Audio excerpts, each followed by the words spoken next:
welcome back to Diversify the Verse. It is a whole new year of Diversify the Verse. We are just kind of starting up with our first book of the year for February, which is American Panda by Gloria Chao. Let's say hi to Alex. Hi guys, welcome back. I totally forgot that we didn't do a book for January, but just realized.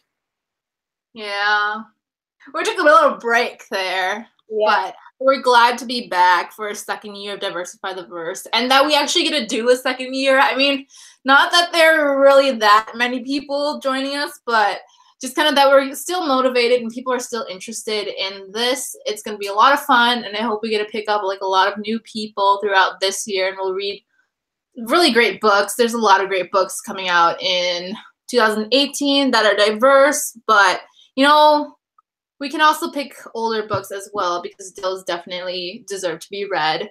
And yeah, so this is really exciting. I just got my final copy, not final copy, I mean like my own copy. I was using a library copy and I put in all my stickies today, so yay. Do we want to talk non-spoilery thoughts first? Sure, yeah, and what you were saying, like there are so many books coming out in March, just March alone, like of this year. And so it's like super interesting to see like what books we read and read together and we discuss, because it's always nice, fun discussing with someone else. But okay, non-spoilery thoughts. So I guess we'll just go into the first question, since the first question is, what are your first impressions, or same thing? Yeah, kind of a mix of that. So when I first started the book, it was okay, for me it was like relatable and not relatable at the same time. I don't know if that makes sense. For some aspects of the book were like, oh, okay, wow, like this happens to me on daily, but then some were like super extreme, I guess. And I guess it was because May's family's a little bit more traditional than mine. But just seeing how much I related to it, but then on the other hand, how other Taiwanese American people experience you have Taiwanese heritage. Yeah. So it was just interesting to read about that, and I really enjoyed it. I didn't love it as much as I thought I would, but I still really enjoyed it, and it was just a really good experience to read it. So yeah, what do you think? Yeah, well, I bought the book because I feel like this is something that I want to pass on to other people. Like this is a book that I want, my cousins, my younger cousins to read, or my children to read someday, even though it's probably gonna be like super out of date by the time I have children. But I feel like there's a lot of things in here that are really important to kind of like know that, I don't know, just to see this kind of representation. And I agree with you in that I thought it would be a bit more relatable, but I related to some aspects and not to others. And that's, yeah, and Gloria does comment that at the end. She has an author's note about how this is just like one story, and it's kind of, then there are a lot of other people and other situations out that is not like just, this isn't the Asian American story that represents everybody kind of a thing. And she does talk about that in the book too. May considers that in the book, which I really liked. Where she was kind of like talking about how there were other families and other kids that are her age, but they'd had different kind of parents, and so their situation was kind of different when she was considering it. And I really thought that it was really great that she talked about it, but I really liked it. There's like a mix of kind of cute stuff and then a mix of more serious stuff. Yeah. Which was interesting. I thought it was going to be a bit more like fluffy and things like that, but I don't know, it's like every time something good happened, her mom showed up, and I was like, oh, you again. You're going to like ruin all my happiness by showing up with your like dumb voicemails. Not dumb voicemails, but your annoying voicemails. Yeah. Yeah, I don't know if you thought the same thing, but I kind of thought it was like When Dimple Met Rishi, like the way it was written, how it was like cute contemporary with like a little bit of romance in there, but then there was also a lot of serious topics, which I really liked, and it just reminded me so much of it, which is also why I loved it. So yeah. Also, I'm eating bubble tea right now, and I kind of realized I can't really talk while chewing bubbles, but it's okay, wait till I talk. Like I have one right now in my mouth. But I mean, I did enjoy this, and it was it was really interesting read, and I think it's kind of a really important read. And I haven't read anything quite like this. Like, it definitely does give me like When Dimple Met Rishi vibes, because they're on a college campus and we're like studying STEM stuff, and kind of there's that whole thing about like parents' pressures and expectations, and I can definitely see that. So, do you want to announce the giveaway winners? Yes, let's announce the giveaway. So we're gonna announce the giveaway, and then we'll announce our next book. Yes. Ooh, there's 6 people watching. Hello, everyone. Oh my god. Oh my gosh, it's so exciting. Okay, so basically what we did was we put all the entries, the individual entries, and like people who subscribed into a random name generator, and we picked 2 random names. And so our giveaway winners, this is so exciting. So the first one that we have is Book Freak Revelations. I don't know if you can see that because of my lighting. So Book Freak Revelations, congratulations. You won one of our past books or current or our March book. So just DM us. We're going to be announcing on the Diversify the Verse Instagram account in the coming days. But just for now, if you're watching, congratulations. And go, Belinda.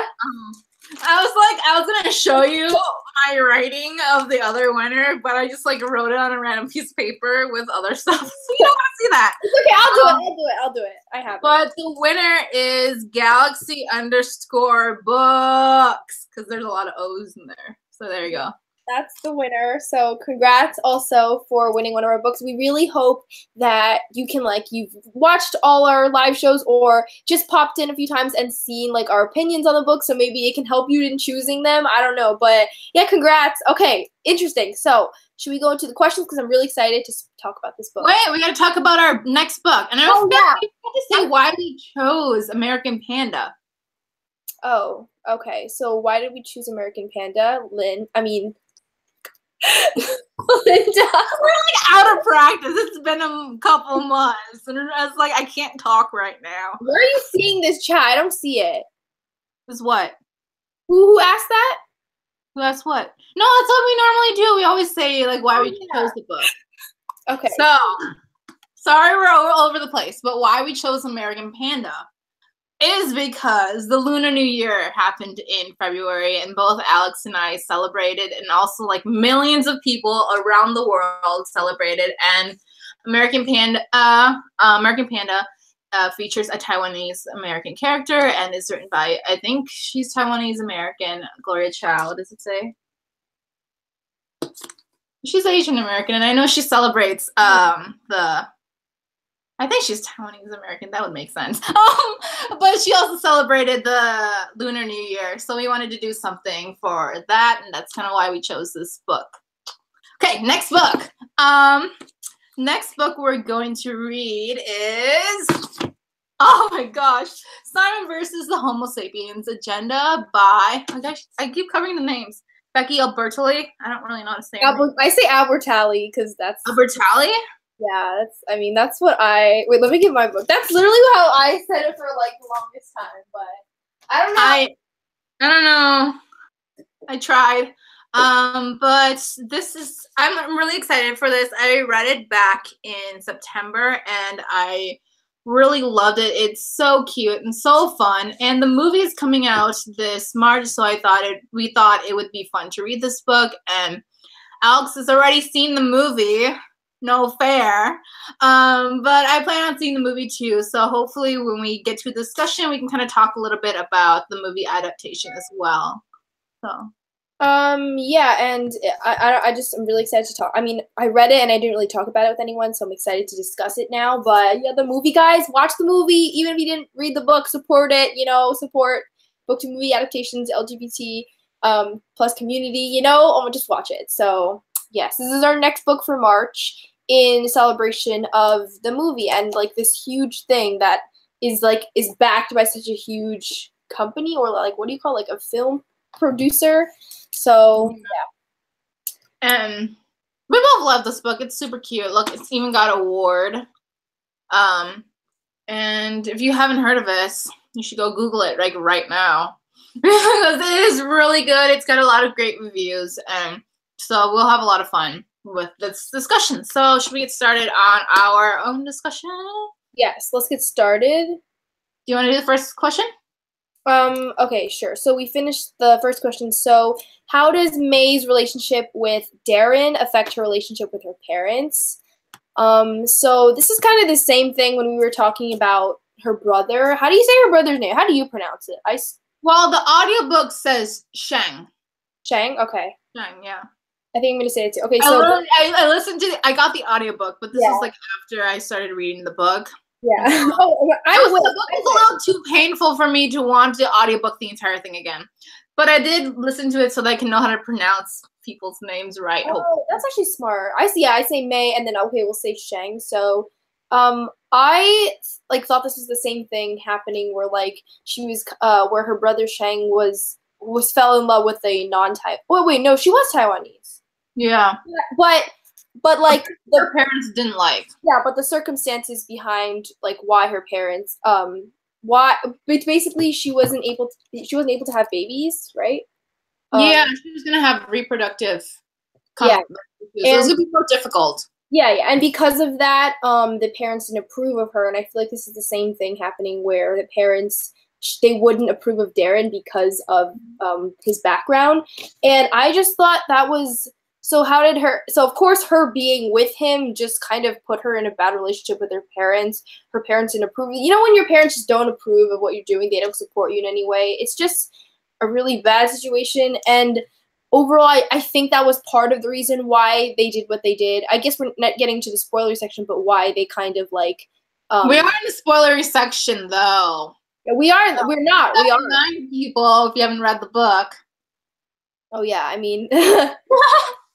And oops, you're spoiled already. Read the book, and if you don't want to get spoiled, this will be on YouTube for the rest of eternity, and you can come back and watch and talk with us because we definitely look back at these videos and see if there's comments or anything. So we'll definitely discuss with you, or you can discuss with us on Instagram too.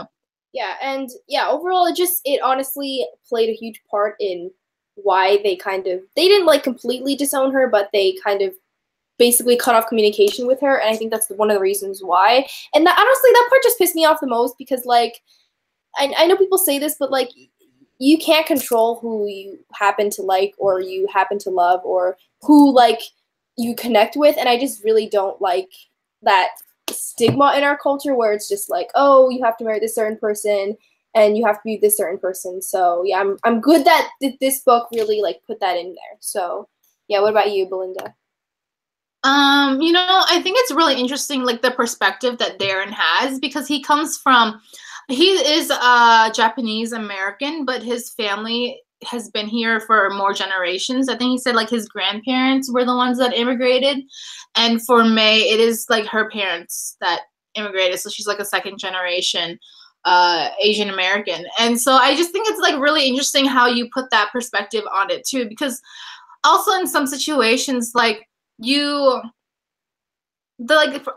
stereotype or whatever, when you see someone who is like Asian, like sometimes you like assume, oh, that they're just kind of new to this country, but they're not. They've been here for a very long time and they've been here for generations, and Asian Americans have been a part of this history for a very long time. And I think it's just like interesting that she put his character in the book like that, and how their kind of families kind of contrast. Like Darren's family, you know, has been here for a while, and they're a bit more Americanized, and they're a bit more open and supportive, and let him do kind of what he wants to do. While May's parents are very, you know, strict and have a master plan for her. They've planned out her like entire life, and they expect her to follow these like rules. And we don't really see much into Darren's life, but you know, May is also really involved with her culture. Oh, like Darren, how he's kind of trying to learn Japanese because he didn't grow up with the language around as much. And like May, she's fluent in Chinese, and she went to Chinese school, and that culture is still very important in her life, with Taiwanese too. Which is like interesting is that I think because they kind of use Chinese and Taiwanese a little bit interchangeable with her. I think maybe like her family was Chinese and went to Taiwan after like the revolution. I think that's what it was. That kind of confused me at the beginning. Is that like the sense you got too?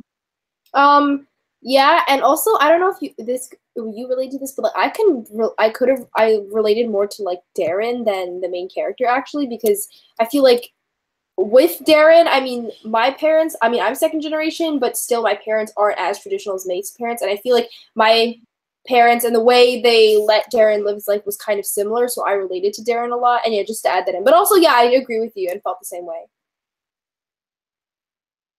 Yeah. I'm also second generation too, which is like it's really interesting to think about. But also, I think something else that's different from me and May is that I'm only half Chinese, and then that's on my dad's side. But my dad was living in Laos his entire life, so I feel like I identify a lot more with like Southeast Asian culture than I do with like Chinese culture, which is really interesting. I mean, like there's still both present in my life, but it just like got me thinking how, having parents from Southeast Asia is different from having parents, in May's case from Taiwan.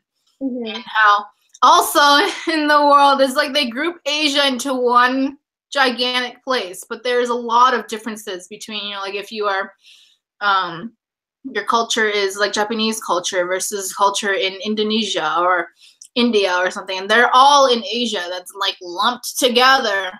And I don't know, I think it's just like really interesting, like gender roles. This is kind of like going off on a tangent, but I feel like there's no really great place to put this.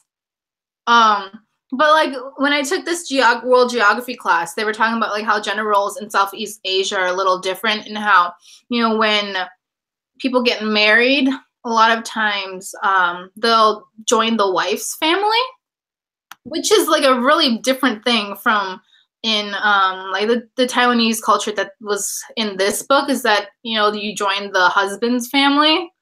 And I don't know, I just kind of like grew up in a household also that was just like really different. Like my dad does a lot of household chores and stuff, and he like cooks for himself, and he does the laundry. I feel like he does the laundry more often than me or my mom. Like I never do the laundry because I'm a terrible child. Mm-hmm. But it was just like really interesting to read about, and I guess kind of that's why I didn't feel like I related that much to May, but there were definitely like situations that were really relatable. But like how her relationship with Darren affects her relationship with her parents, I think, I mean, it has like a really big impact. I feel like, her meeting Darren kind of opens up the world that she's in, because, she was really a sheltered child. Like her parents didn't let her have any friends that weren't approved by them and that weren't Taiwanese, which meant she just had like one friend growing up. And so I feel like, meeting him kind of like opens her eyes to other aspects and does kind of make her question her relationship with her parents and the, what she wants to do in life. So I hope I answered that. I like went off on a tangent for a while. Yeah, no, it was good. It was good that you kind of discussed different aspects and how, like, especially like this book, I think emphasizes so much about like, because in those reviews where you see like people might have taken off points for like, oh, we can't relate with it, or the character is like not relatable, but like there are so many different experiences in any culture and any background, anyone's like different backgrounds, and I think that this book just kind of capitalized on one of them. But even because it did, we still both understand, and a lot of people understand that this is not the only way like an Asian American culture works. But yeah, that's the part. Does like talk about that, because like May she considers like her other people that she knows, like what is it? I think it was like there was like a person, like the guy who quit.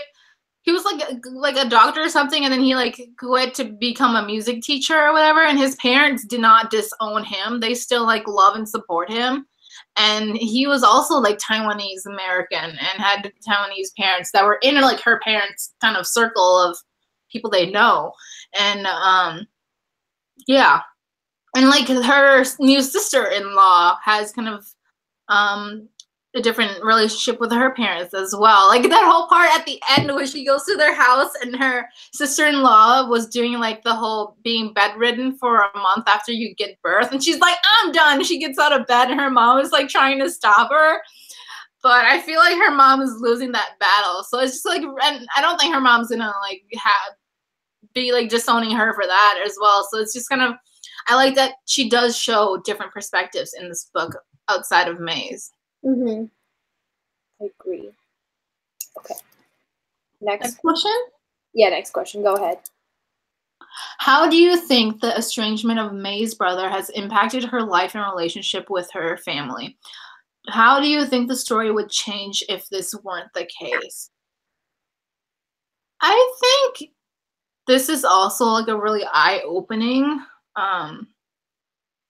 experience for her, and her estrangement with her brother impacted her life. I think, like, you know, reconnecting with her brother is really like an eye-opening experience, and it's kind of like, I don't know, there's just like so much nuance to it, but I think it definitely makes her parents really more strict on her, because it's like they kind of failed with their other child, so this child has to succeed, has to be the best, has to do everything that their other child didn't.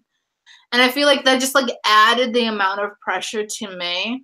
And like with, you know, her grandma, May's brother Shang was like everything to her grandma, and now she's like he's disowned and like not even part of the family, and now like all the pressure kind of like falls to her because that's like her only grandchild left that's not disowned from the family. And so I think that's what I was like really trying to get at that question. And I think, well, I'll let you ask that, like answer that, and then we'll answer like the second part of it.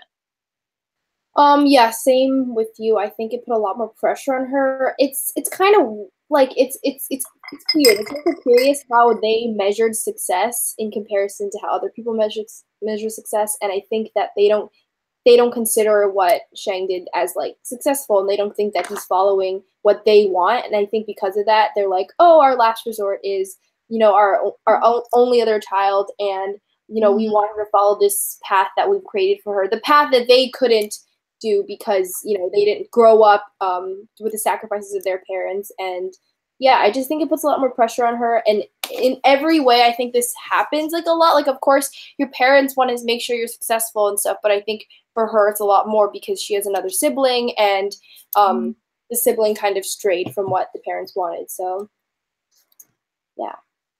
Linda, where'd you go? How do you think the story would change? Wait, what?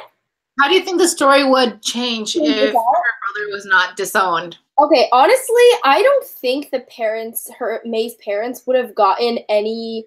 I mean, I guess they would have been like. Do you think they would have not wanted her to still pursue this path, and they would have been more lenient with her? Like, I don't really think so, because, like when Shang was younger, we saw that they wanted the same thing for him. So I don't really think it would have changed anything.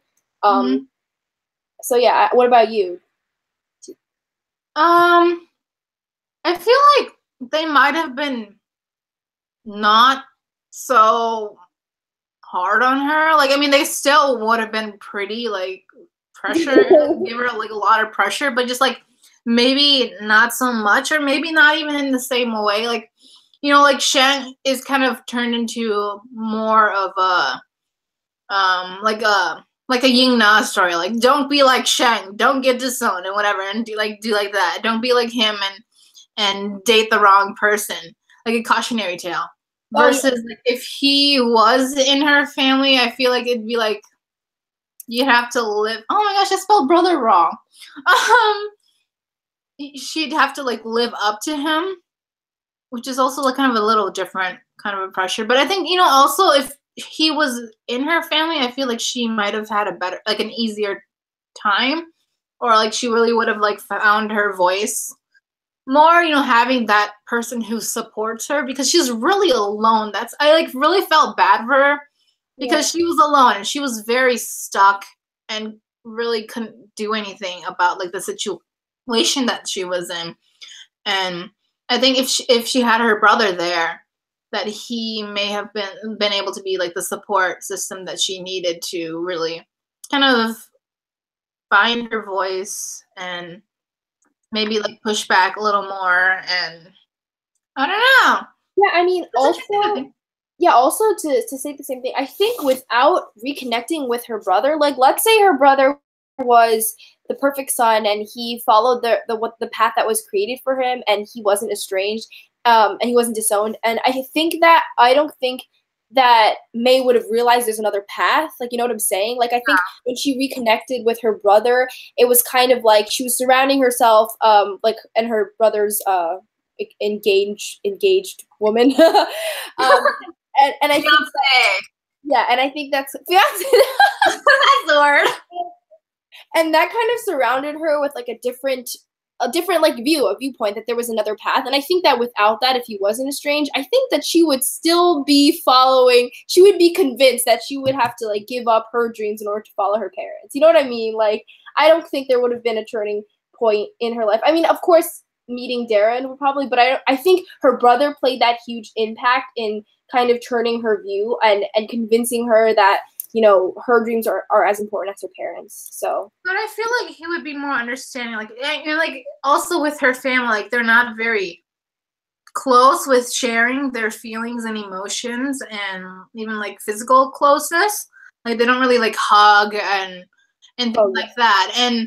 But I think, you know, because her brother was a bit more rebellious, and even though he did kind of like follow through and become a doctor, I feel like he still would have been more supportive of her. And I don't know. But yeah. I also was gonna like, we should talk about the things that we did find relatable. Oh yes, okay.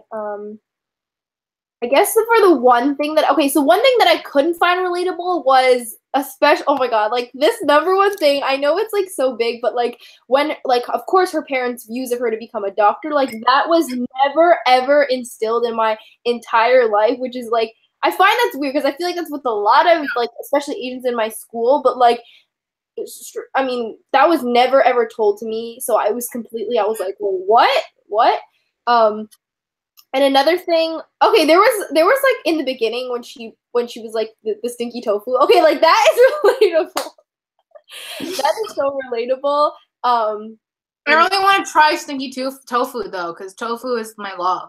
Well, I mean, for me, it's more I smell things before. I mean, I usually eat things based on what they smell like. So I don't think. I mean, I've tried it before, and it tastes good, but like you know that you can't get through the initial scent of it and to eat it. You know. Yeah. Like if you can pinch your nose and eat it, like it'll taste good, but I cannot just get through the scent. And what else in this book relatable? I wrote down some very common stereotypes that people associate with Asians. What else? What about you?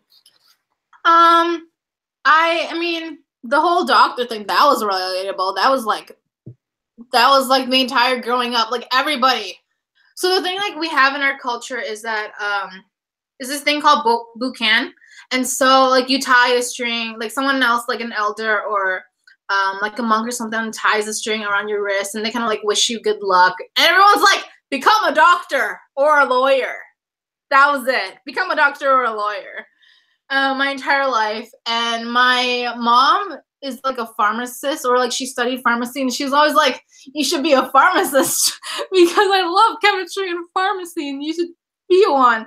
Or like especially with my brother, I feel like they gave up hope on me because like they try to push it more on my brother, where they're like, you could be an ear doctor or like an eye doctor or a nose doctor,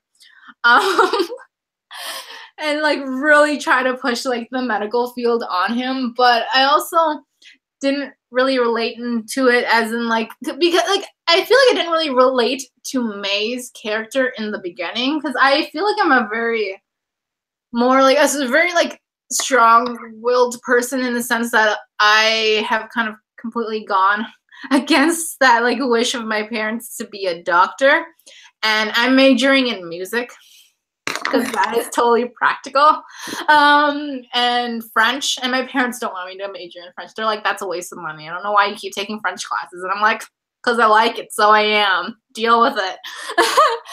So So like I felt like that wasn't like I feel like I couldn't really relate to May, but also I felt like there's a lot of things with May being 17 and going to college that I kind of attributed like a lot of her. And like because like she isn't really prepared. I feel like she wasn't really like prepared for college, like how she doesn't really try to make friends. Oh yeah. And she has a lot of like assumptions on other people as well, which is really interesting. But like other things I found relatable, like like parents always trying to one up each other with their kids. Oh my god, yeah, that is so relatable. Like, yeah. Oh my god. Yeah, okay, wait, let me just story time. I remember when I went to this dinner with like relatives, cousins from like out of state, out of the country, and I remember like I've never heard my parents like talk, like they never openly say like, you know, like if we met a stranger in the street, right? They wouldn't be like, "Oh, my daughter goes here or whatever, or she's done this." But like when it was the dinner, it was like the battle of the achievements. Like they were like spewing like things that we did, things that we're doing, like, "Oh, like, you know, they're going to college," and I'm just like, it's just almost kind of not embarrassing. Like, of course, it's flattering, but you're just like cringing inside. You're just like, no, like it's like that's not how normal conversation goes. But I feel like it's just a thing in the culture where, the success of your kids, of course, kind of emulate on like how the parents parented, you know. And I think it's a huge thing in this culture. But yeah, that was really funny, and that you mentioned that. That is also so huge in this book because, like, it's so funny. I think it's like honestly, I feel like it's hilarious. Like my parents aren't. I feel like they do it a little mockingly. Like when they do it, it's just kind of like my friends are all doing this, so I'm just gonna do it with them because I feel like it's funnier, kind of a thing with my parents. Like my mom is super into Facebook right now. Like, it's kind of crazy. Like, she just posts everything. She posts on Facebook more than I do. Like, pictures of us going out or I had a recital last night and she was, like, obsessed with my recital video. And this is, like, I think it's the weirdest thing ever because this was not her like, when I was growing up, which is, I think it's just, like, really funny. Or when she wears, my brother goes to Stanford, so she's like, we're having a work party. I gotta wear my Stanford sweater to the work party, and I think it's hilarious. I don't know. I just think it's hilarious. But I thought that was really like relatable and how dramatic her mom makes everything, like exaggerates and like makes everything dramatic. It was like it's either you're gonna be successful or either you're gonna end up homeless, living in a poor neighborhood without a job and life sucks. There's no in between for like anything. Like I feel like, you know, like with her mom, she like exaggerates and is like so dramatic about everything. Like with the whole Ying Na stories. Yeah, what was I gonna say? Shoot, I forgot. Okay, wait. What was that thing? Oh, okay. Well, I could. Oh, here, now I'm confused. Like, okay, so I don't, like, there was this part in the book, so it was like, in the beginning, like, page 8, and, like, she was talking about, and, like, there's a stereotype, you know, that, like, Asians don't, like, look older, like, they grow older, but, like, they still look really young, and, like, I feel like it's something that I relate to so much, because my mom, like, I mean, people, every time they come over, they're like, wait, is that your sister? And I'm like, wait, what? How is that even possible? Like, that's no. And it's just, I think I relate to that a lot, because in the story, she's like, and you'll have yours many years after your peers sag. And I'm just like, what? That's like, that was so funny how her like parents, how May's parents had that view of like, okay, you're gonna, like they talked about her period, how you're gonna have your period a lot longer and you're gonna look a lot younger than your other peers, which I thought was funny. So I thought it was interesting like how open her mom was about those things. Cause I feel like with my parents, they're just like, these are topics we don't ever mention, kind of a thing, which is like interesting. I don't know. Yeah. But yeah, like the whole thing of like Asians never aging, like I feel like that's like semi-true. That's because I do have like I like have family members who are older and they look like they're decades younger than they actually are, which is really funny. I mean, it's interesting.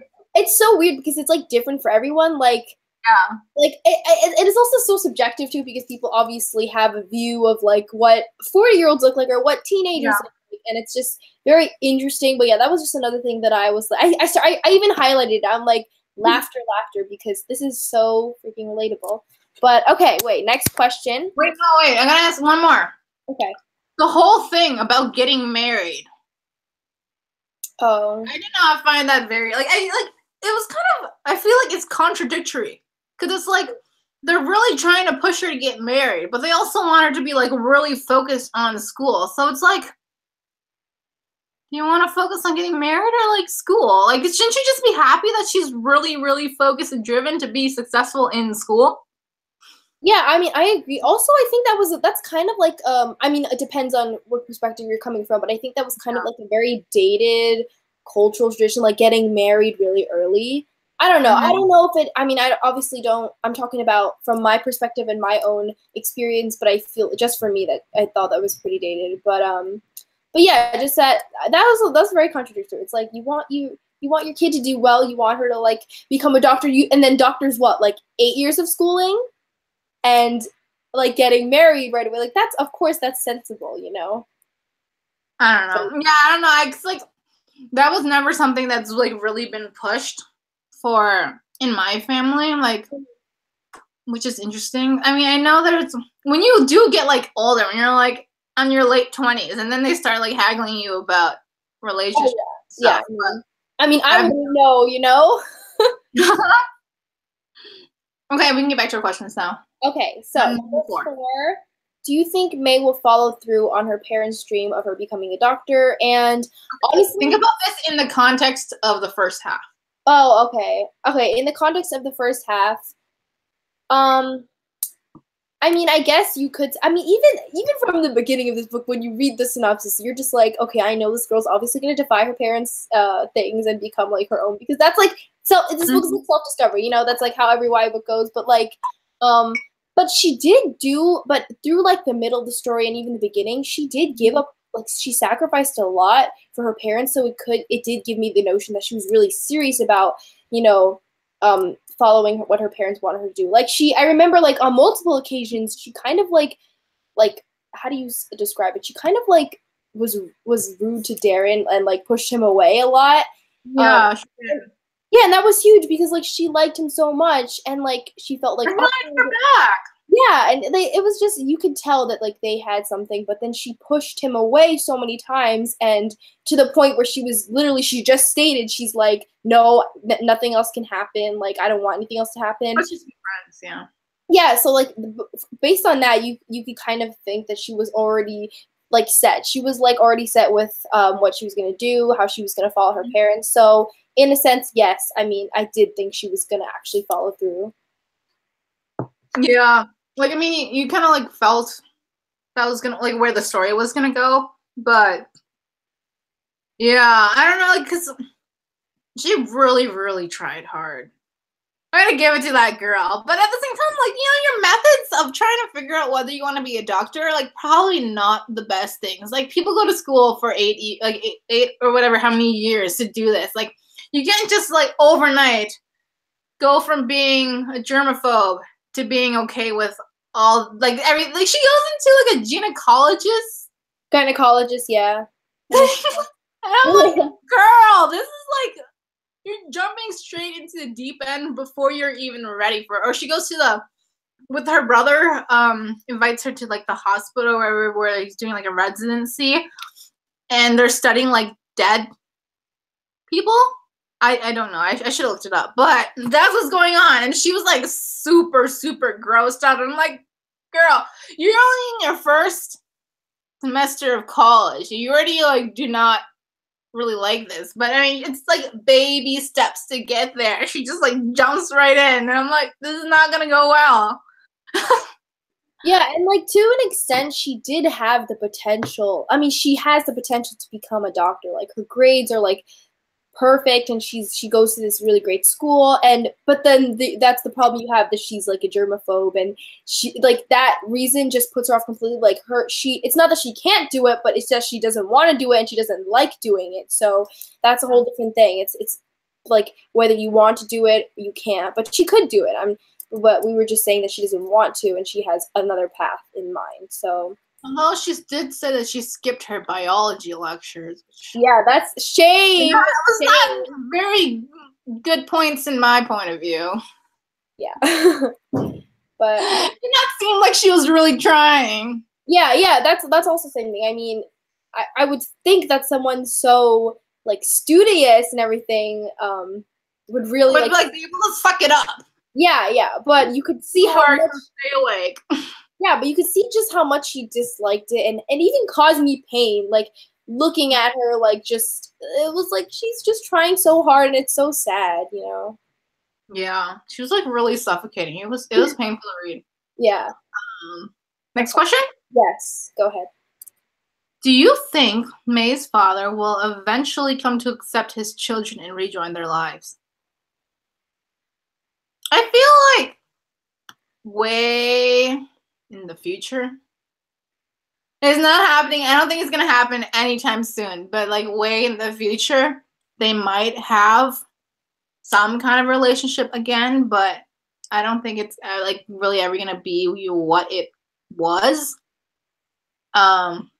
Which is really sad. And I think her dad's annoying. Let's be honest. I really do not like him. And I liked how her mom was like, he'll come around. He can't do anything without me. He can't get rid of me because he can't do anything. He can't cook. He can't do laundry. And I'm like, yes, you tell him, girl.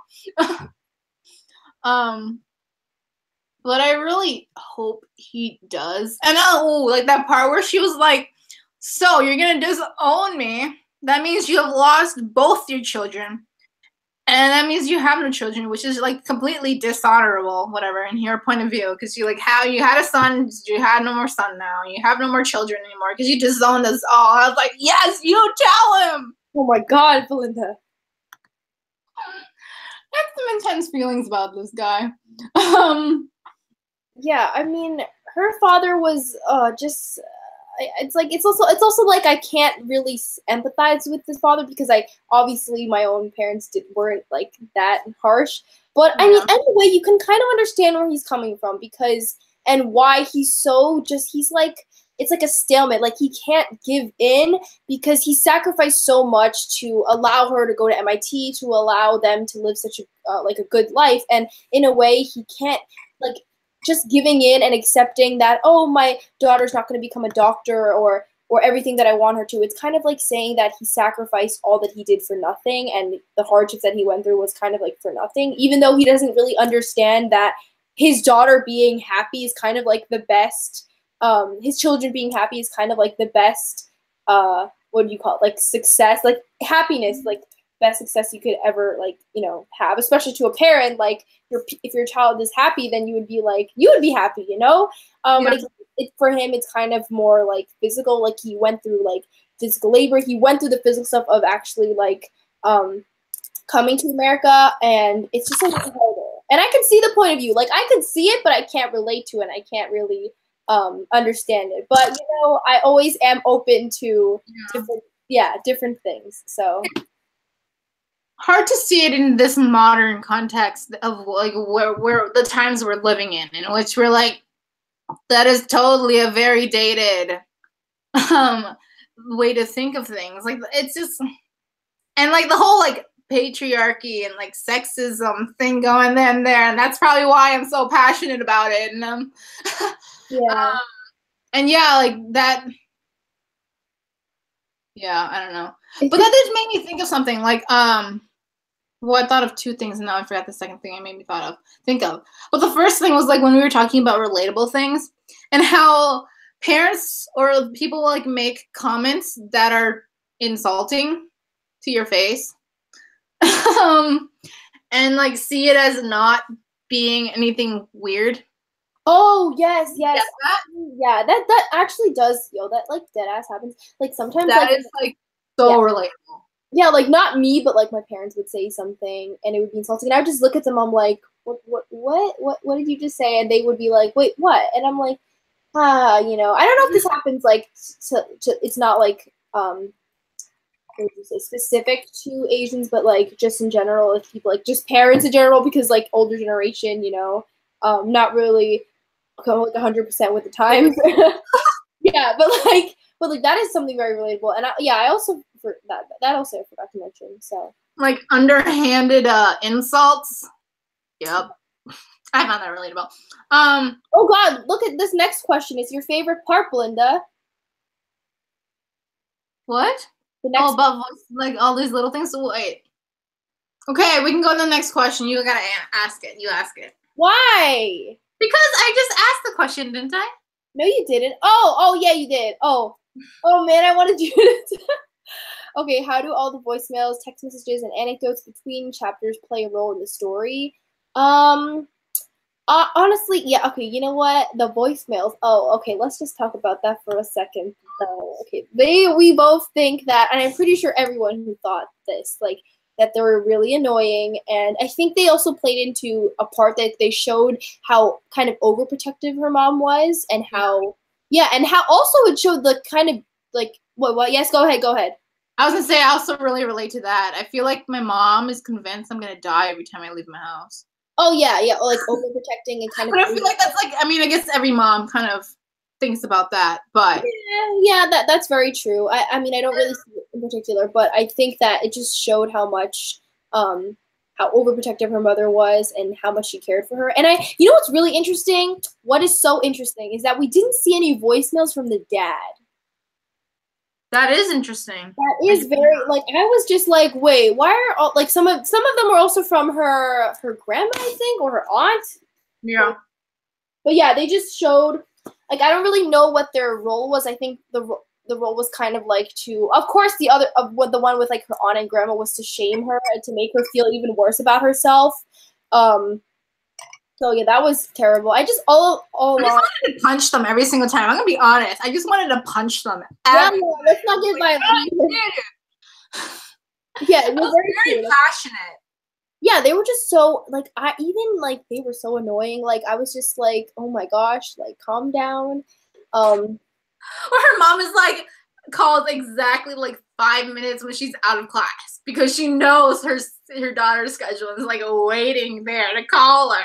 Yeah, and also another thing was I also thought that it was kind of like that string that kind of still pulled her to her parents' side. Like every time she thought about like rebelling or like whatever, her mom's voicemail would show up and she would, you know, kind of be pulled back into being convinced that like, oh, she has to follow this certain path, which I thought was interesting. And yeah, I mean, Belinda, what do you think? Well, I mean, like when you bring that up, I felt like a lot of the voicemails, I found them annoying, one, but also annoying just because like every time something good was happening, we'd get to the end of the chapter and here comes this voicemail from her mom, and I'm like, oh, I was just having a happy moment. Yeah, it would just pull her back for me. What? It would just like pull her back into like her, and I feel like it had the same effect on the reader where, like you said, something like amazing happened and she was kind of finding herself. She was like discovering herself inch by inch. And then all of a sudden the reader's just like, oh wait, she's still under the influence of her parents. And we're just like, what the F? So, yeah. Yeah, I don't know. I think that was like an interesting way to tie the story together. And I think, definitely showing her how her parents still have a hold on her with all like the voicemails. But then it was just kind of, I feel like it also gives you a bit more insight into her relationship with her mom, just kind of like seeing, what her mom says to her. Like, swing your arms, don't eat your tea, don't steep your tea more than twice, and things like that, which is just like, this is so weird. Like, but then also I found that relatable, because it's just like, when your mom just comes up with like weird things that she saw on the internet or whatever, like, that is probably not scientifically sound. But like, I don't know. Yeah, I thought they were interesting. I like how they tie the story together, and I think it might be even interesting if you just like go through and read all the voicemails and maybe see if there's something like in there. That might be interesting. Oh yeah. I never thought of that actually, but there that has happened before. Like there's when authors do that. And overall, okay, so with my main concern with the book, well, not concern, but really one of my qualms with the book was that the plot was kind of like non-existent. Like there wasn't like a certain plot or like the story wasn't like sound. It was just like all over the place and everything. So I thought the voice was kind of tied it together really well, and had that same kind of just like a thing that was like the same in every chapter or before every chapter. Because for me, the plot was kind of a little bit all over the place. The story was all over the place. So yeah. But at the same time, I feel like, it's trying to more convey her life. And, life is all over the place. There's no real, like, central plot to it. That's a good, yeah, I did not think of that. It just kind of convey that, especially when you're going through college and you're going through your first year of college and everything's just kind of like all over the place. And she's trying to find out who she is. And I think it's also kind of like interesting, like, it makes it more realistic in that way. That it doesn't seem like it's just like a storybook. Like there's other like real things in life that happen, like kind of like random things where she goes to the exhibit with her brother. I mean, like she does like the author does tie that back into the book and the plot kind of, but just like these kind of things that make it feel like natural and like real life. Maybe. Yeah, I understand that. It was just, yeah. Where are you going? Turn on my light. Oh yeah, because it got dark. Super dark. Yeah, the sun is still out. It's setting right now. Okay. Next question. Okay. Are you reading it? Are you ready? Yeah. Are you reading it? This is our last question. How does May's perspective on her culture, traditions, and her life change after she meets new people and reconnect with past people throughout the book? Man, I picked a hard question. I guess, I posed this question, and what I was really wanting to get at, one of the aspects was that there are a lot of, should like not show, I'm wearing pajama pants. Hey, me too! I like put on a nice shirt. Same. This is YouTube. You only see my top anyways.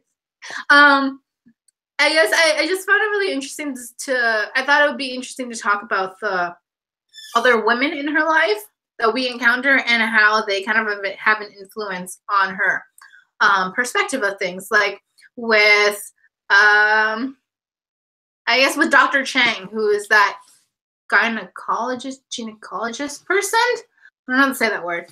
But I feel like with her, we get to see May's future self, potential future self. We have like a doctor who is also Taiwanese American, maybe Chinese American, and she very much, it seems like her parents pushed her into the profession of being a doctor, and this is not really something that she enjoys, but it's like something that she does, and she's kind of like gone through it, and she doesn't seem like really happy with her life. And I feel like, having her character, we kind of get to see who May could potentially turn into if she follows the route of becoming a doctor. And also the thing is, like, you can choose what part of medicine you want to go into. Like, you can choose something that's not so intense. Like, you don't have to be a surgeon to be a doctor. You can do something else that may help her germaphobe issue. But also, who else? I think like Ying Na was really interesting as well, and I feel like she had a really positive like influence on her perspective in life. And like, she's seeing this woman who also got disowned by her family, and is what all the rumors surround her, and she meets her and finds out that life after being disowned isn't terrible, and if this is who you are and what you love to do, like, it's kind of worth it, even if you have to lose your family, because you got to be true to yourself and you got to do what you love and be happy. And I think that Yingna kind of brings that perspective to her, like showing her that it will be all right. Like, if your parents don't come around, you will be all right, you'll get through this, and you can still be like successful and have happiness even with your parents not there. And who else? I want to talk about her mom, but I feel like her mom there's a lot to unpack with her mom. There was like another character, maybe Esther. and who is her brother's wife. I feel like she also kind of offers some different perspective to May as well. With I guess like Esther's family being very different from hers, like not very, I guess, yeah, like, and how her family still really loves their daughter, but they also kind of go through some clashing cultures and as well. And I don't know, do you want to add anything to that? You're muted, Alex.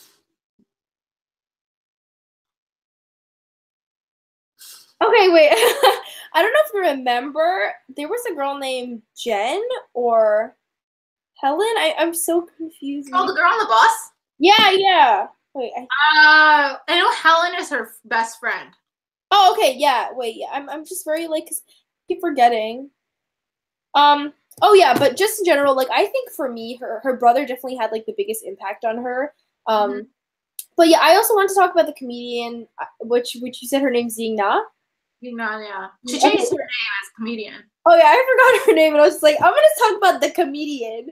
But especially when that chapter that really stood out to me was when she was in like her first, May was at her show, and she was kind of using these Asian like traditional stereotypes and to like as like, you know, to capitalize them as like to make like kind of like make a joke out of it.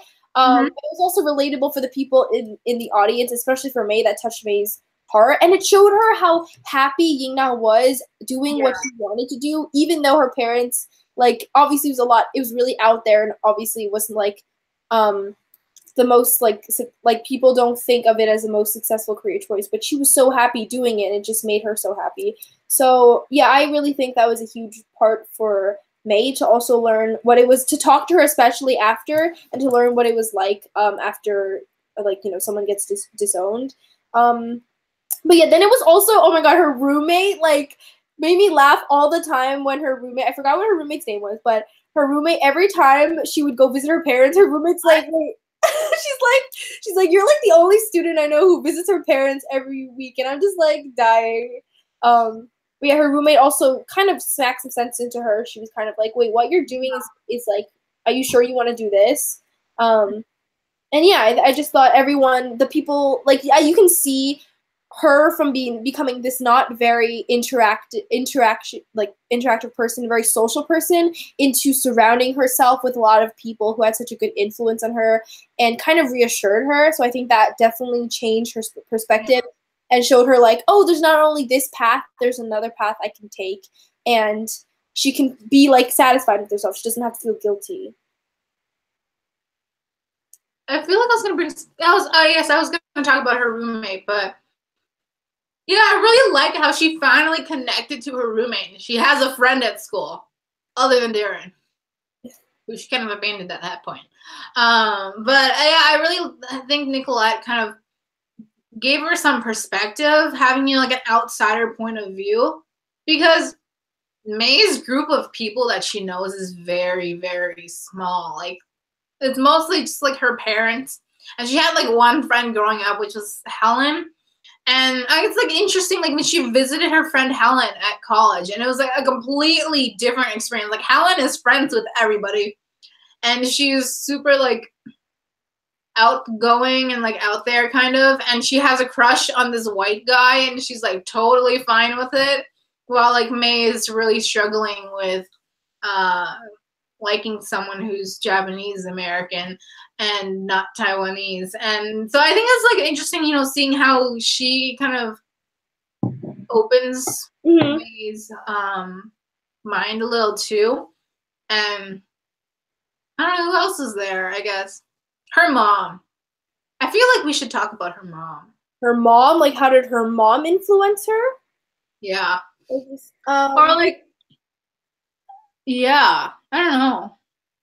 I mean, I don't think her mom actually had. I think in the end, I really kind of started liking her mom a lot, because it was like she was being as supportive as she could be, and she was kind of that bridge between her and her father, like reconnecting and trying to rebuild their relationship. But in the beginning, I don't know, her mom, I feel like she kept instilling the traditions on her, and it was just very, yeah. What were you gonna say about her mom? Like, what was there to say? I don't know, but I guess we can talk a little bit about the ending with her mom. Oh yeah. Like, you know how her mom finally like gives her the story of like, I was in grad school. Like she was like, her mom was in grad school when she married her dad because her grandpa was dying, and so he needed to get married and have like children. She was the only Taiwanese American person at their school. Oh my god, yeah, that's like, oh my gosh. I know that actually, like, okay, for the beginning of the whole book, I thought that it was like that the parents I didn't even suspect that the parents met out of like, you know, just they weren't matched together. They didn't like initially like fall in love with each other. I mean, that was like after, but like hearing her story kind of broke my heart a little bit. I felt like her mom, because of what she experienced, she thought it was the way to kind of teach her kid and help her kid grow up like that to be where she was. And I think she just didn't really, her mom wasn't really familiar with any other way. I think that played a huge part in her growing up. But yeah, that was very sad to read. Yeah. And it was also like a little frustrating that it like took her mom so much to realize, you know, like the fault. At least she does in the end. Like how she was thinking about her cousin that was a very sad story. Do you remember that? No, wait. Her mom's cousin whose parent, like her aunt and uncle, I think wanted him to be a doctor so much. And he went through the whole thing of like getting his diploma on the day he got his diploma. He gave it to his parents and then committed suicide. Oh my god, holy F. Like, that was so freaking sad to read. And I think that's the thing with it. It's very, these cultures and traditions, although they may be harsh, some people don't know any other way. So it's very hard to say like, oh, why can't you just stop doing it? Stop doing this.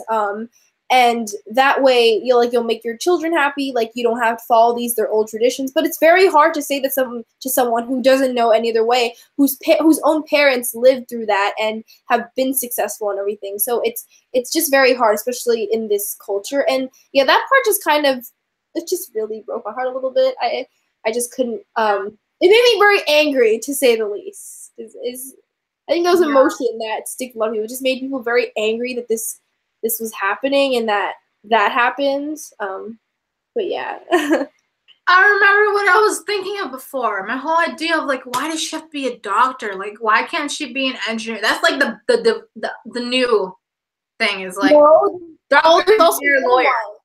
Yeah, lawyer. Engineering. There's like, you can avoid germs in engineering. You could literally probably work in a clean room. Mm-hmm. No germs. Well, also, you know what I thought that with like, I think business is also pretty profitable. Like, yeah.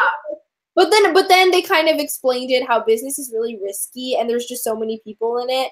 But at the same time, like, yeah, the way that literally computer science. Her dad's a computer science person. Like, yeah, it's just like there are so many jobs in computer science, and she's like really a good student. Like, it wouldn't be hard for her to have a really successful career. And that's like, there's a lot of stability there too, because they always need computer science people now more than ever.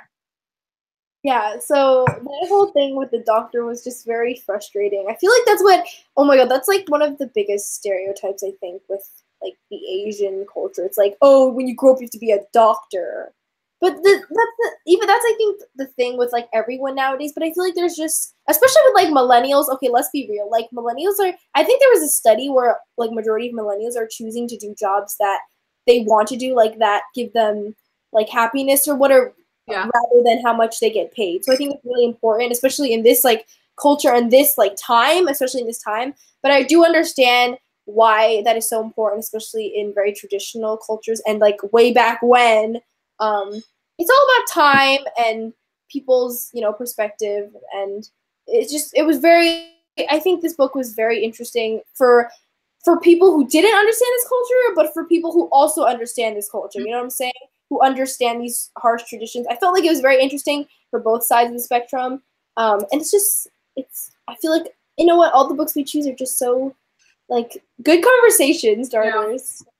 Yeah, I remember you, like, talking about, how some people critique the representation. I feel like with a lot of diverse books, when you see characters who are like that you on the outside, like just like without reading the book, like you just see like, oh, this character is has this kind of a heritage, or identifies as this like sexuality, or has this disability or something, like in diverse books.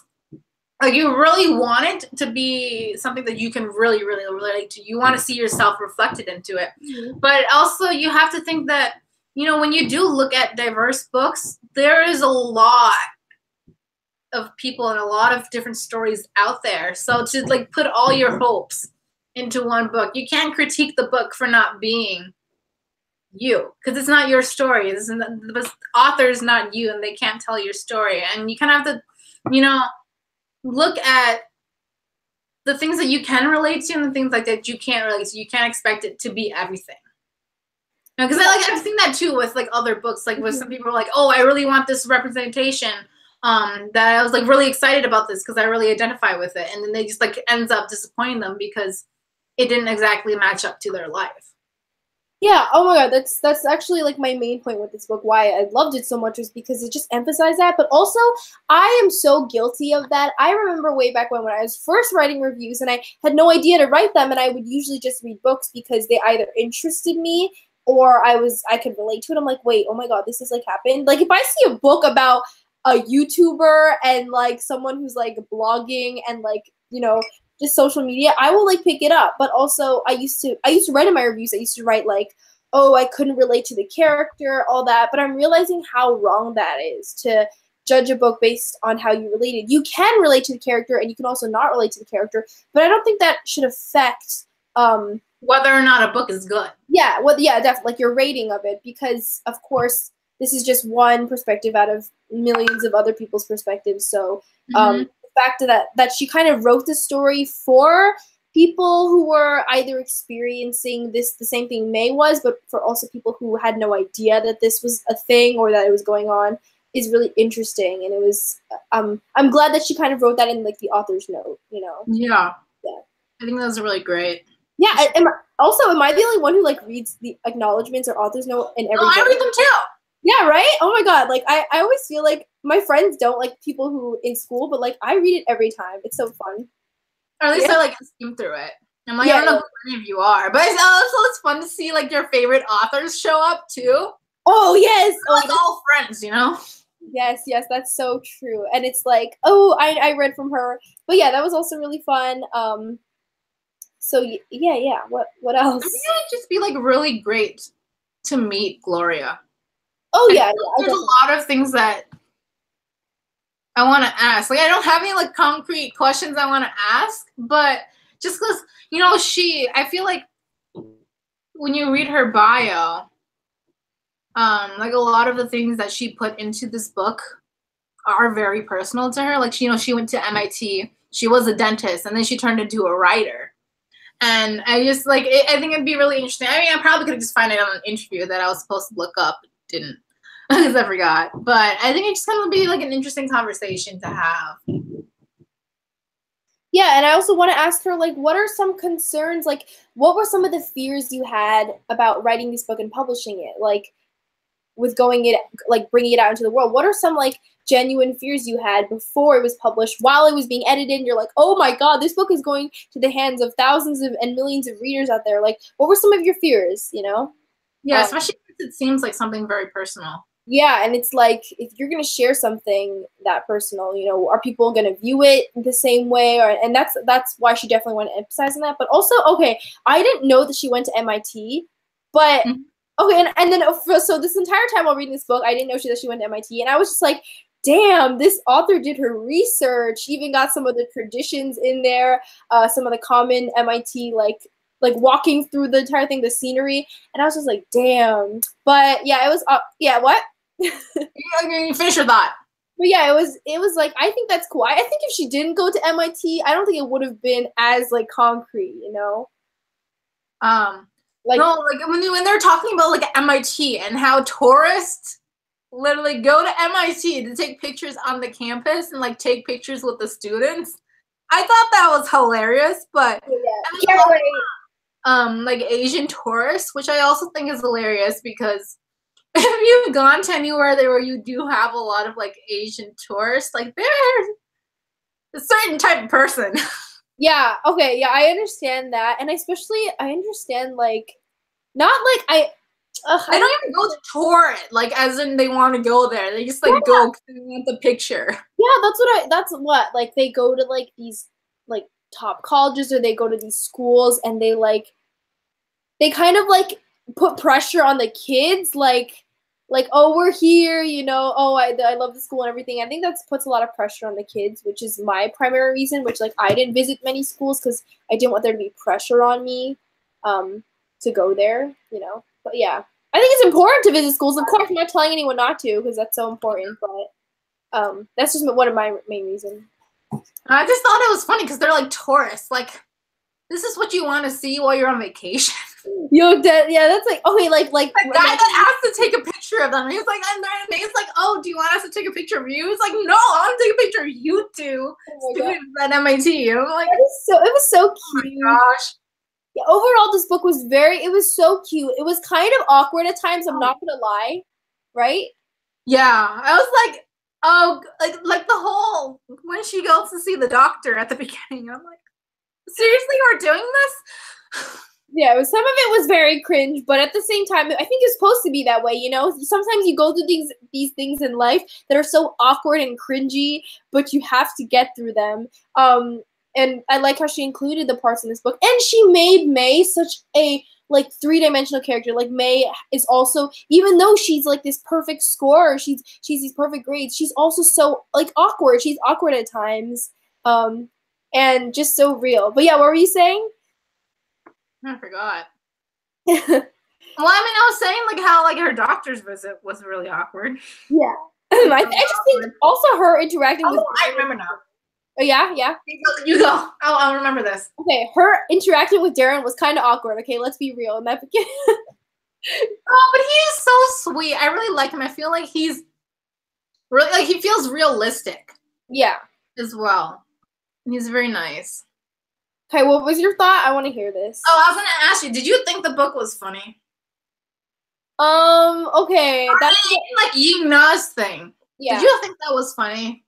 Okay, interesting question, Belinda, because I hate to say this, but no, I did not think it was funny. I also don't like when the people were laughing at her jokes, I was just like, if anything, I think instead of funny, like that incites like laughter, I just think it was just very awkward, like the awkward silence. But you want to laugh because you don't want to be rude, you know? Yeah, I didn't really laugh during this either, which was kind of a little disappointing. Cause like some people were saying like, oh, it's really funny, and I was like, I mean, I feel like it has to be your type of humor. Yeah. Also, like at the same time, I feel like it would be funny if this was the type of humor you're into. Yeah, I mean, I don't know what type of humor that is, but like, but like, I don't think I would call it humor. I also think that there was a fine line that she was trying to, but she wasn't trying to disrespect her culture, but she was also trying to mock it a little because of how absurd it was, you know? Like, I really understand that she wasn't trying to pass that line, but at the same time, no, that's a very interesting question. I wouldn't openly admit that. Like, in my reviews, I wouldn't be like, I did not find this book funny, you know? I would leave the criticisms, like, away from the review, but, and, like, because there are a lot of good things that make this book what it is. But yeah, I feel it's like a certain humor. You gotta be like a person who likes the awkward humor. Okay, who likes the awkward humor? What, like, and a little bit of like rude humor in there too. Yeah, like sarcasticness. You know, I mean, yeah. That just wasn't. It just wasn't me. I've actually read a lot of reviews where like I was laughing throughout this book, and I'm like, that's interesting. I mean, everyone has their own experiences, but. Is definitely also like we're both readers who found this like aspects of this book to be like really relatable and like realistic. Yeah, basically. Yeah. So that's like a thing to consider. Yeah, that's our selling point. Like if people want to sell this book as like funny, that's fine. But I mean, for me, it was more of it was like, it's a very. relatable experience for me. It was a learning experience for me, learning what it was like for other people in my, because trust me, there is no shortage of people who are under their parents' influence like this at my school. Like I have met so many kids in my school, and they always, you know what's so weird? People always ask me too. They're like, "Wait, why are your parents so chill?" And I always get that, like when people come over, and I'm just like, "Wait, that's very interesting." You know, I didn't really know about it, so. And like, oh, how, you know, when her mom, at the beginning, when her mom like first meets Darren and she like completely turns into a different person. Oh yeah. Yeah. You know what? Oh, that's another thing that we can relate to. When your friends come over and your parents turn into like this like nice and like hospitable person, but at home they'll be like screaming at you, you know? Screaming at you to do the dishes. That's my life. Basically. That was relatable. There's just, this book is just a whole, it's such a like soulful book. It just touches your heart, you know? In a different way than like any other like contemporary or fantasy, basically. Yeah. I also really liked how much she like all the dumpling analogies. Wait, what was the dumpling analogy? Like, she's like, oh, it was like when I was a kid and I was making dumplings and like I accidentally put 3 times the filling in and it like exploded. And she kind of like felt like she just kept adding filling and it kept exploding, like she could never close it when things were getting like really bad. Oh, it was like, you know, her secrets kind of a thing, and it like exploded at the end. Or like she was like, oh, if anybody needs help, they'll just send a dumpling symbol into the sky, like Batman, but dumpling. Oh yes, that's interesting. I didn't really like focus on the dumpling. The dumpling. Obviously, someone's a little obsessed with food here. I mean, I was thinking about food. Every time she went to that restaurant, I'm like, girl, bring me to that restaurant next time. I'm gonna come with you, okay? Is it real? I don't know. I think it is real. Chao Chao, is that what it's called? Yeah, Chao Chao. It's like, I don't know where it is. It's by MIT-ish. Yeah. Awesome. Every time I look up Chao Chao, it's showing me dog. Yeah. Funny. Yeah. Anything else? Nothing I can. Yeah. I don't know. Do you have anything else? Not really. Just everyone. I think everyone should read this book. I mean, with all our books, I feel like they're just so important that you can't not read them. But like I said, I didn't love it, but it was still a book that really is gonna always stay close to my heart because, like, no, that's me. That's me. Wait. You gotta do a recreation photo. Yeah, I do. Wait. What is this mirror? I can't do it. You gotta turn your face the other way. Oh yes. Okay. Yeah, we got that. May going. Yeah, I gotta do a recreation photo. I gotta find like a greenish cup because I have like no green cups. I don't have bangs. Yeah, even in this entire book, I was kind of imagining myself as May, right? Weren't you like imagining yourself as like the character? Like I kind of was. I feel like me and May are too different. I feel like if May was real, I probably wouldn't be friends with her. I'm gonna be honest. I might if like I like in dance. Oh, I love how she's a dancer. Yeah, we didn't even talk about that. Yeah, you would have probably been friends with her. Like you would have probably been in the same dance class. Let's be honest. If I were in dance class with her, but I feel like, you know, if I just kind of like met her at school someday, that I probably wouldn't be friends with her. I'm sorry, May, but I don't think maybe end of the book, May. Oh, do you know who I would be? I would be that person to kind of like, I would be that kind of person who like, I would be her friend, but I would also be like, girl, like get out of that. Yeah, I would be like that too. Right? I would be like, a lot of times I'm like, yeah, don't do. I'm sorry. Oh my god, that'd be so funny. Yeah, I would probably be friends with her, but honestly, I would be just that kind of person, the middleman. Just be like, stop listening to your parents. Don't. Yeah. Okay. Yeah. And I really liked how in the end she was like teaching dance. I really hope she follows through and. Oh yeah, and also she was, you know, she was kind of sad where she was like when she was considering like being a dancer, and opening her own studio, and she was like, my parents would never be proud of me, even if I had a successful studio teaching Chinese style dance, they still would not be proud of me. That was really sad. A lot of sad. This book didn't even make me cry, but there was a lot of just very sad moments, stuff that you could like reflect on, and you felt kind of bad for her and the characters. This was like happening. Oh, another thing I related to, where she was like, when she was a child, and she was like, I want to be a dancer or whatever, like I want to have a dance studio, and then her parents just completely shut her down.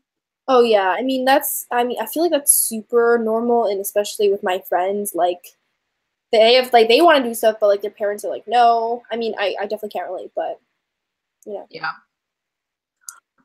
Looks like we're kind of getting to the end of our discussion. Yes. Thank you for joining us. Even if you watch this later, thank you for watching. We hope you pick it up. And join us next month when we read Simon versus the Homo Sapiens Agenda. I'm so excited to reread this. Actually, no, I have one more thought on this. I think it would be interesting to read this when I get older. Like maybe when I'm a parent. Wait, actually, I feel like it would be so dated by then. Like I know, which is sad. It would be funny if, like, let's say you have kids and your kids read it. Oh my god, they would be like, "What the f is this?"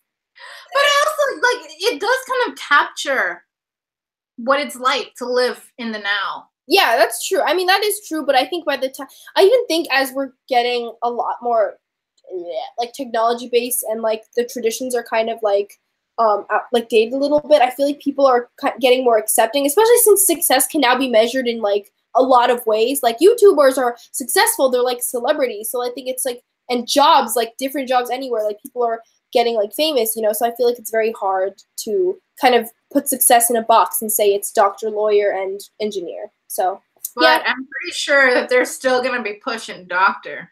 Yeah, I mean, of course, like we're always gonna need doctors. But it's just a matter of like, in different areas. But yeah. Yeah, we hope you guys, we're also going to talk about the movie, right? Like next. Yeah, we'll talk about the movie. Yeah, we'll talk about the movie. So definitely join us to find out what our thoughts were. And I'm excited for Belinda and you all to watch the movie because it was lit. Yeah, so just kind of keep posted on our Instagram on the happenings with this book. And yeah, thank you so much for joining us. This is a lot of fun. So much to discuss. All right. Thank you. Bye. Bye, guys.